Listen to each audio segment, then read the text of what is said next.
Hello everybody, in today's video I'll teach you guys how to delete your Discord accounts on mobile and on PC. So first we're gonna do on mobile. So it's pretty simple. So before deleting your account, if you own a Discord server, you need to either change the leader of the server or delete the server. So after deleting the server, now what you can do is click on your profile picture, which is at the bottom right corner, click on it and then click on my account, and on my account scroll down until you see delete account, and once you see delete account, click on it and enter your password over here. And after entering the password, you can click on delete, and if your password is correct, then your account should be deleted on mobile. Now on PC you need to do the same thing. If you have a server, you need to transfer the ownership of the server, or you need to delete the server, and after that follow these steps.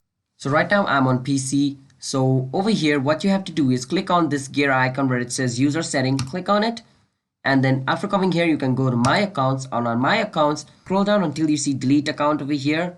You can click on delete account and enter the password and press on delete account, and if your password is correct, your account should be deleted. So that's how you delete account on your desktop. So if you guys found this video helpful, then be sure to like and subscribe with notification turned on to our channel, because we post content like this, and comment down below what type of video we should make next. And I'll be signing out. Have a nice day everybody. Peace out.